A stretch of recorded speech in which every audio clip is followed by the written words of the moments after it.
Hi, I'm Jeff Gonzalez, president of Trident Concepts, and today I'm here to talk to you about a medical emergency plan.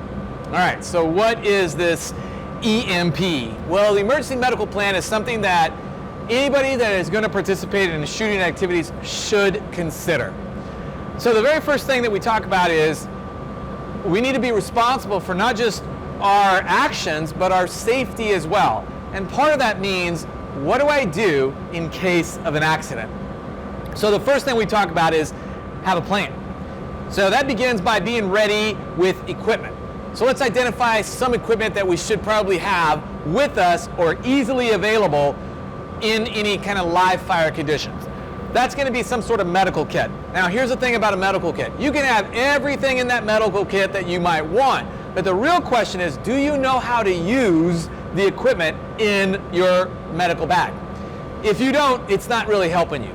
So make sure that you supply your medical bag with equipment that you are familiar with how to use. Know how to use it. That's kind of like such an often overlooked part of having a medical emergency plan is, do you know how to use the equipment? Do you know how to use the tourniquet? Do you know how to use the bandages? Do you know how to use any of the other material that's inside of that medical bag? Because if you don't, it's not really helping you. All right, the next thing is let people know where you're going. If you're going to go out to an austere location, you might want to let people know where you're going and when they should expect you back, so that if you don't return, there's at least something in place should the worst happen. Now the next thing we talk about is wherever you're going, even if you're by yourself, you still want to conduct some sort of safety brief. Review the firearm safety rules. Have an understanding of where safe direction is. Make this part of every occurrence where live fire is possible. I want to make sure that I review the safety rules, that I understand safe direction, stuff like that. Then the next thing, and this is primarily if you're involved in a group setting, is do a medical safety brief. So what are we going to happen? What are we going to do should the worst happen? All right, so the first thing we need to do is we need to get control of the situation, right? Part of your safety brief will be in range instructions, range commands, and one of those should be cease fire. When anybody hears a cease fire command, it should be an all stop, safely return the guns to the holster or rack them on a table. After that, once we have the firearms secured, then we need to locate the downed man and start lending aid to the downed man. So that means that you probably want to identify who's got medical training in my group. Am I the only one? Are there other people? What's the level of care that they're qualified for? Because that could be important, right? Next thing is I need to be able to lend aid up to the level of care that I'm qualified for.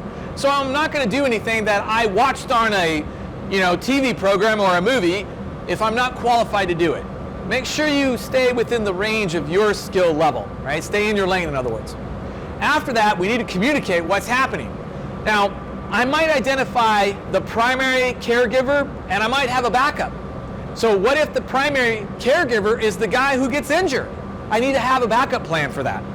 Same thing with my communications plan. I'm probably going to identify two people that are going to communicate to definitive care that we have a medical emergency, all right? Now, two things. One, you can go with just dialing 911. That's awesome. And most of the time, they're going to be able to vector in based off your call, and that's great, okay?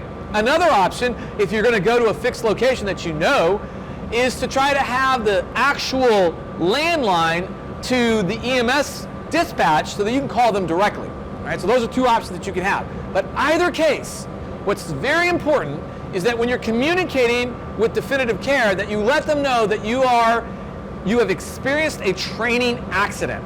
All right, let them know that first. This is a training accident. We have somebody who's been shot. We need immediate care. Here's my location. All right, because if you just tell them, hey, somebody's been shot, that can have an adverse effect on the expediency of getting care delivered to your location. Because they might think that this is an active shooter or some sort of other incident that maybe requires a different response. But if you notify them first, this is a training accident. We have a medical emergency, somebody's been shot, we need immediate care, boom. we hopefully get everything rolling the way we need it to be rolling with as fast as possible. The next thing that we talk about is try to stabilize the patient as best as you can. But if you're in an area where it could be confusing about where the downed man is, you might want to send somebody up to the entrance or the gate or wherever they can meet the EMS asset and escort them directly to the downed man. So if you have a large complex with a lot of different bays, it would be really helpful if you could have somebody direct them right to the point where the patient is resting, okay? So that might mean that you have to drive all the way down to the main road. That might mean that you meet them at the main gate. That might mean that you're just standing at the front entrance to the bay, waving them down so they know where to go, okay? And then once they take the patient and then transport to definitive care, you may need to be ready to answer questions, because unfortunately that's going to require law enforcement to come in and examine and conduct a report on what transpired. Any gunshot wound is going to have that. So you might want to calm yourself down, think about what happened, and then be able to provide facts to law enforcement as to what happened. All right, so let's review really quick. If we're going to be part of or conduct any live fire, we want to make sure that we have a medical emergency plan in place. I want to be ready by making sure I have the proper equipment. I next want to let people know where I'm going and when to expect me back. I want to conduct my own safety brief when I'm there, and then I want to move into an emergency medical brief where I identify responsibilities. Who are my primary caregivers, primary and a backup? Who are my communicators, primary and backup?